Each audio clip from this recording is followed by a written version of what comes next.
we took a look at global trends from around the world. Today, we're shining a spotlight on Europe's future with insights from the European Strategy and Policy Analysis System. These expert reports don't predict the future, but instead help us make sense of the key global trends shaping our world. By understanding these trends, policymakers can make more informed decisions about the challenges and opportunities ahead. Tomorrow, we'll be taking a trip down under to explore Australia's outlook. As always, stay safe out there and enjoy the ride with us. Welcome back to the Deep Dive. Today we're tackling 3 reports from the European Strategy and Policy Analysis System. ESPAS, as you know, is always looking at global trends, what they mean for Europe. We've got the reports from 2019, 2021, and then 2024, kind of like a before, during, and after the pandemic set. It is. And that 2021 midterm report is really fascinating, covering 2019 to 2021, right? Smack dab in the middle of their projections. It's like a snapshot of how the world went a little bit sideways. It really is. So, okay, let's start with 2019. Set the stage here before the pandemic hit. They made some projections out to 2030, and some of them are eerily accurate, even if the scale might be a little bit off. For example, that economic power shift towards the east, with China projected to become the world's largest economy. Yeah. And remember, this was published well before the trade wars, right? And before the pandemic really accelerated some of those shifts. What I think is really interesting is how they link this economic power shift to a more competitive geopolitical landscape. They weren't just talking about GDP numbers. They were already seeing a world where power dynamics were becoming much more complex and contested. Yeah, and they didn't let up on climate change being the most pressing policy issue. By 2030, they predicted a 1.5 degrees Celsius temperature rise compared to pre-industrial levels. Hotter summers, more droughts, those intense wildfires we're seeing. Right, and it's that uneven distribution of those impacts that they were really focused on back in 2019, how climate change would just make existing inequalities worse, both within and between countries. So water scarcity, resource conflicts, and even just the way different regions are experiencing these extreme weather events you mentioned. It's almost like they gave us the framework, and then reality just filled in all those details, sometimes in a more dramatic way than they probably even predicted. Like cities, remember. By 2030, they said 2/3 of the world's population would be living in cities, driving everything from energy consumption to social inequality. Yeah, and it wasn't just megacities they were talking about, right? Cities of all sizes becoming these focal points for, innovation, economic activity, even political discourse. And it's interesting to see how the whole concept of smart cities has taken off since then, but also how their concerns about that urban-rural divide, the concentration of disparities in cities, how that's become even more apparent. Right. Okay, so let's fast forward. 2021, mid-pandemic, the world is in chaos. And this report does a great job of saying, okay, here's how the last 2 years has messed with everything. They confirm that shifts toward a more competitive geopolitical landscape, with U.S.-China relations becoming even more strained. But they also noted that, on the other hand, the EU-U.S. relationship had stabilized somewhat under the Biden administration. Yeah, and you can't forget the pandemic's impact on global trade and supply chains. All that talk about deglobalization, they really dug into how those disruptions expose the vulnerabilities of these interconnected systems. But they also emphasized that, amidst all that chaos, the underlying economic trends, by and large, they held. A rapid but uneven economic recovery, right? With the digital economy booming, while sectors like tourism, they really struggled. And of course, the gap between the rich and the poor, it widened even further. Okay, so 2024 report projections out to 2040. Now, this is where it gets really interesting because they're factoring in the pandemic fallout, right? Ongoing geopolitical shifts and the accelerating pace of technological change. And right off the bat, 7 of the 9 planetary boundaries, those crucial Earth system processes, they've been crossed. Basically, we're pushing the planet to its limits. Yeah, and it's not just an environmental issue at that point. It's a security issue. It's economic. It's social. It's woven into everything. And they talk about how the energy transition, to renewables is underway, but it faces a whole new set of challenges: price volatility, shortages of those critical minerals, and then how do you balance those climate goals with economic stability and, getting people on board? Yeah, and they go deep on demographic shifts. 2040, they're projecting 9.2 billion people on the planet. That's huge. But the growth isn't even.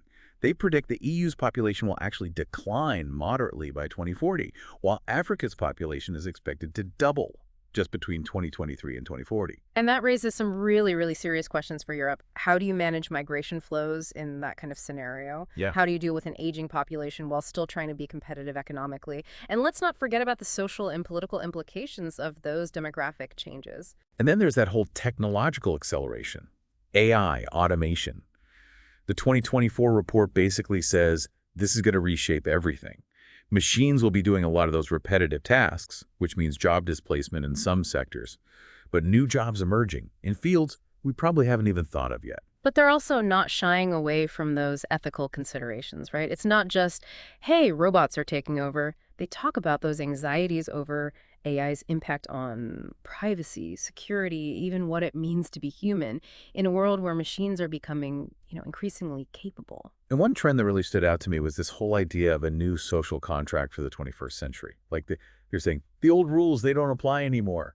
They're talking about the need to ensure well-being alongside economic growth. Tackling issues like housing affordability, those non-standard jobs, declining real wages, and the sustainability of public services. Yeah, it's a big shift in perspective. They're basically saying, look, GDP growth alone isn't a good enough measure of progress.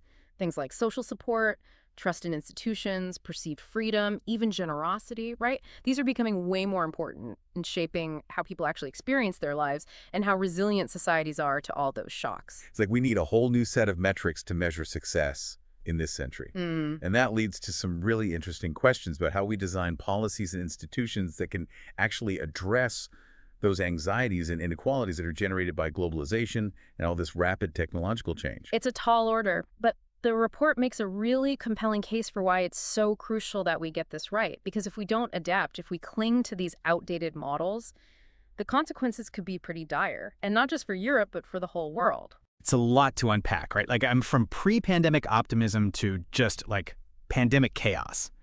And now this glimpse into 2040 that honestly feels both exciting and a little bit terrifying at the same time.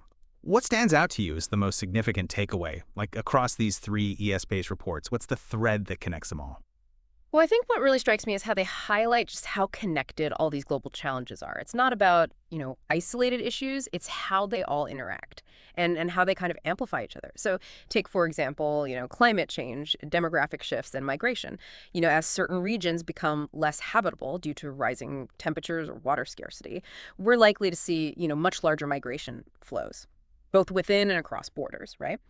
And this, in turn, that can really put a strain on resources and lead to political instability, particularly, in regions that are already grappling with conflict or, weak governance. It's like a domino effect, right? Where one event triggers this cascade of consequences. And that's why I think these reports are so valuable. They force us to think systemically, to see those connections between things that might seem totally unrelated at first glance. Absolutely. And speaking of interconnectedness, I'm really fascinated by how the reports emphasize the role of cities as potential drivers of, both innovation and sustainable development. They acknowledge, all the challenges that cities face, but they also highlight their potential as testing grounds for new technologies and new approaches to tackling these global challenges. Like cities are these microcosms of the world, right? Yeah. Facing those same pressures, but also testing out solutions that could then be applied on a larger scale. And what's really interesting is that EastWays doesn't just focus on, technological solutions. They also emphasize the importance of social innovation, shifts in mindsets, and a focus on inclusive governance to ensure that technological advancements, actually benefit everyone. Right. It's not just about, throwing technology at the problem. They warn against what they call techno-solutionism, the idea that technology alone can fix everything. And they really emphasize the need for those broader social changes, right? For, individuals, communities to adapt and evolve alongside these technological advancements. Finding that balance, right? Recognizing that technology is a powerful tool, but it needs to be guided by human values and a commitment to both equity and sustainability. And that kind of brings us to another key theme that I see running through all three reports, this whole idea of the future of work. Yeah. And I think it's really interesting to see how their perspective on this has evolved over time. So in 2019, there's a lot of focus on the potential for automation and AI to create jobs, to boost productivity. But by 2024, there's a much stronger emphasis on the need to manage this transition carefully, to address that potential for job displacement, and then to ensure that the benefits of all this technological innovation are, shared more equitably. It's like they're saying, hey, this is going to happen. We need to be smart about how we navigate it. Right. And it's not just about retraining workers for those new jobs. It's about kind of rethinking the entire social contract, right? The relationship between work, education, well-being, especially in a world where those traditional boundaries, they're becoming so blurred. Right, exactly. It's like they're challenging us to imagine a future where, work isn't just about earning a living, but it's about, contributing to society, pursuing personal fulfillment, and really adapting to this constantly evolving landscape of skills and opportunities. It's a huge task, but it's also an incredibly exciting opportunity, I think, to create a future of work that's more equitable, more fulfilling, and more aligned with the needs of this rapidly changing world. And on that note, I think it's time to dive into some of those specific challenges and uncertainties that ESPAS highlights. We've talked about the big picture trends, but let's get granular here. What are those issues that might not make headlines, but really have the potential to impact, people's lives? Yeah, let's do that. Let's zoom in and take a look at some of those key uncertainties that they identify. So 2019 report, one of the big questions they posed was, how is Europe going to navigate this intensifying geopolitical competition, particularly between the U.S. and China? And how can the EU maintain its economic relevance in a world, increasingly dominated by these two superpowers? Yeah, and I think that question's become even more relevant today than it was back then. The U.S. and China are both vying for global dominance, and Europe's caught in the middle, trying to balance those economic interests with, its values and security concerns. And ESPAS suggested that the EU's strength really lay in its multilateral approach, its commitment to diplomacy, its ability to build coalitions with like-minded partners. But they also acknowledged that Europe needed to step up its strategic autonomy, particularly in areas like defense and technology. So to become, I guess, a more assertive player on the global stage. Right. It's that delicate balancing act, right? Finding that sweet spot between cooperation and competition, engaging with both the U.S. and China while also asserting European interests and values. Okay, so moving on to that 2021 midterm report, one of the key uncertainties they highlighted was how the pandemic's impact on democracy would play out in the long run. Yeah, and they were particularly concerned about the erosion of democratic norms and the rise of authoritarian tendencies, as governments around the world kind of invoked those emergency powers and restricted civil liberties in the name of public health. And the big question was, would these measures become permanent, leading to this backsliding of democracy? And it's not just about the pandemic, right? We've also seen the surge in populism and nationalism globally, which complicates the picture even further. And the report stressed the need for the EU to, really actively strengthen its democratic institutions, promote civic engagement, counter disinformation, to safeguard those values. And not just within its own borders, right? They also emphasized the importance of supporting those democratic movements in other countries, especially in, Europe's neighborhood, where democratic backsliding really poses, a direct threat to the EU's own stability and security. Okay, fast forward to 2024 report, and one of their big concerns is how will the EU balance its very ambitious energy transition goals, with economic stability and social acceptance amidst fluctuating energy prices? It's a tough challenge. You got to accelerate the shift to renewables while also ensuring energy security, affordability, and, try to avoid any kind of social unrest. Yeah, and the report really acknowledges that there are going to be trade-offs and challenges along the way. And it emphasizes the need for this, phased approach, investing in new technologies, diversifying energy sources, and then ensuring that there's a just transition for those workers in the fossil fuel industries. And they emphasize public engagement and communication, bringing citizens along, on this journey, explaining the need for change and making sure that the benefits are shared fairly. I think that's going to be critical to maintaining that social acceptance and avoiding a backlash. Yeah, it's about building trust and ensuring that no one is left behind in this transition. And that kind of brings us to another key uncertainty that they highlight in that 2024 report, which is, will the EU be able to manage those migration flows and address its demographic challenges while also ensuring, social cohesion and economic sustainability? And this is where those interconnected challenges that we talked about earlier, they really come into play. Demographic trends, climate change, geopolitical instability, all converging to create this, increase in migration pressures.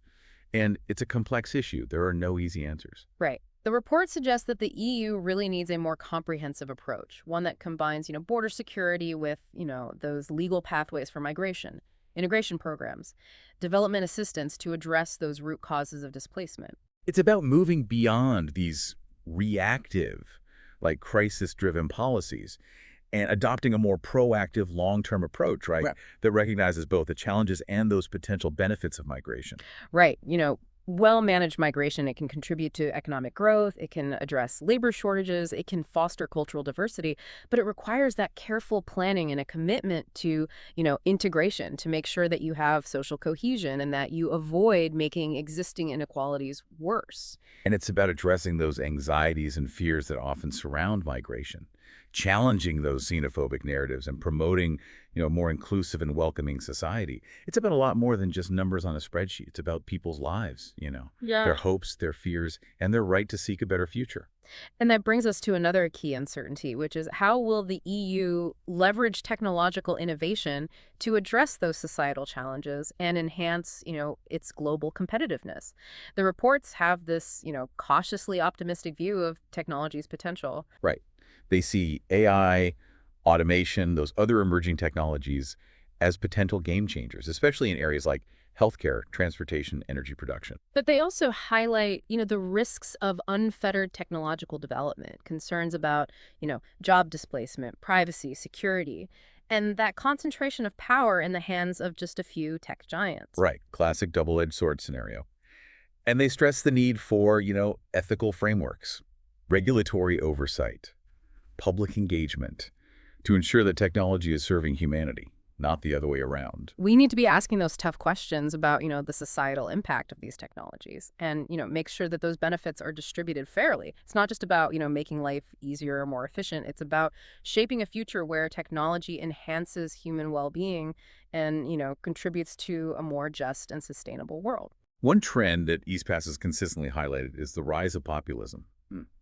And their 2019 report, it pointed to that growing appeal of those populist movements, fueled by, economic grievances, anxieties about globalization, and this perception that political elites are just out of touch. Right. And that 2021 midterm report showed how the pandemic really just exacerbated some of those trends. As governments imposed those lockdowns and restrictions that, a lot of people saw as like an infringement on their freedoms. And then populist leaders, were quick to, capitalize on that discontent, spreading disinformation, exploiting those fears to undermine those democratic institutions. It's definitely a concerning trend, and one that really challenges, the EU's values and model of governance. And the reports are pretty clear that addressing populism, requires tackling those root causes. It's not just about addressing the symptoms. It means addressing inequality, promoting social mobility, restoring trust in institutions, and engaging in a more open and inclusive dialogue with citizens. Acknowledging people's legitimate concerns and then working to create a system that's more responsive to their needs and aspirations. And recognizing that populism, it's often, it's a symptom of a deeper societal malaise, this sense of disconnect between citizens and their governments. Yeah. And the EU really needs to find ways to bridge that gap, reconnect with its citizens Yeah. and demonstrate that it can effectively address the challenges that they face. And it's not just about policy, it's about, rebuilding trust and the sense of shared purpose. One of the recurring themes throughout all the ESPS reports is this need for a more robust and effective system of, global governance. As the world grapples with these increasingly complex and interconnected challenges, right? Everything from climate change to pandemics, technological disruption, they argue that those traditional models of state-centric diplomacy, they're just not enough anymore. Right. And they emphasize, the need for multilateral cooperation, a strengthening of international institutions, and this recognition that, solutions to these global problems, they require collective action. And it's not just about, states working together either. It's about engaging this wider range of actors, right? Including, non-governmental organizations, businesses, civil society. And the report suggests that the EU, they can play a leading role in this effort. Yeah. Leveraging its diplomatic expertise and its commitment to multilateralism to build those coalitions and foster that cooperation on a global scale. Right, but it also requires recognizing that the EU isn't, the only player on the global stage. And the reports acknowledge the rising influence of, China, other emerging powers, and then the need to kind of engage with them constructively, while also safeguarding the EU's interests and values. It's about finding that balance between asserting European leadership and acknowledging that shared responsibility in addressing global challenges. Exactly. And that requires, a really nuanced understanding of those evolving global power dynamics, a willingness to compromise and a commitment to building bridges across ideological and cultural divides. Let's talk about something that really stood out to me. Yeah. The report's discussion of the future of work. We touched on this a bit earlier, but I want to go a little deeper. It's clear that, these rapid advancements in AI and automation are going to disrupt those labor markets, Yeah. potentially leading to, job displacement in some sectors or creating new opportunities in others. What I found really interesting is how the reports kind of acknowledge that anxiety surrounding this. But they also highlight that potential for technology to enhance productivity, create new forms of work, even liberate us from some of those, repetitive and mundane tasks. Yeah, it's a fascinating paradox, isn't it? That potential for both disruption and liberation. And I think what's key is, their emphasis on the need for adaptability and lifelong learning. Because the skills that were considered valuable in the past, they might not be sufficient in the future. It's about becoming more agile, responsive, both as individuals and as a society. Right. And the reports kind of suggest that we need to move beyond those traditional models of like education and training and embrace a more fluid system, one that really equips individuals with the skills they need to thrive in, this constantly evolving job market. It's almost like we're entering this era of perpetual beta, where, continuous learning and upskilling become essential just for navigating that changing landscape of work. And that requires a real shift in mindset, not just for individuals, but for businesses and educational institutions as well. Yeah, they need to embrace that culture of innovation and experimentation, fostering creativity, critical thinking, problem-solving skills that are less susceptible to automation. And they need to provide those opportunities for, lifelong learning so people can reskill and adapt throughout their entire careers. It's a daunting challenge, but it's also an exciting opportunity, to reimagine the future of work, create a system that's more equitable, more fulfilling, and aligned with the needs of this rapidly changing world. And the reports also touch on how technology can potentially address those challenges of an aging population. From AI-powered healthcare solutions to assistive technologies, they see technology as a potential, game changer, especially when it comes to managing that demographic shift. That is interesting. But they also highlight the importance of addressing, those social and ethical considerations surrounding those technologies, right? Absolutely. We need to ensure that these technologies are accessible to everyone, regardless of their income or background, and that they're designed in a way that, respects the dignity and autonomy of older adults. We don't want to create this digital divide where access to these technologies becomes a marker of inequality, further marginalizing those who are already vulnerable. It's about using technology to empower older adults, not to isolate or control them. And I think that's a good overarching principle, for how we approach technological innovation in general. It's about using technology to enhance, human well-being and to create a more just and equitable society. I completely agree. And I think that's a great segue into our final point. These ESPAS reports, they paint this complex and nuanced picture of the future, one that's full of both challenges and opportunities. But ultimately, I think they really underscore the importance of human agency in shaping that future. They're not just predicting what's going to happen, right? Yeah. They're encouraging us to think about what kind of future we want to create and to actually take action to make it happen. Exactly. The choices we make today, both individually and collectively, they will determine the course of events in the years to come.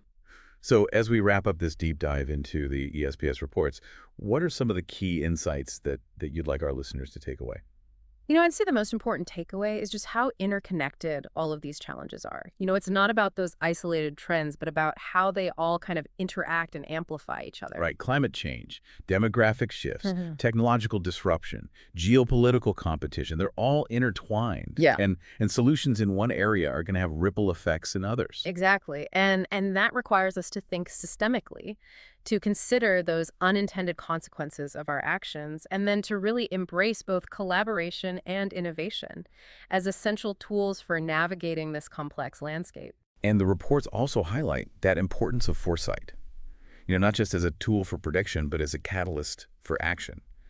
So by understanding those trends, analyzing the uncertainties, and engaging in strategic conversations about the choices that we face, we can collectively steer towards a more desirable future.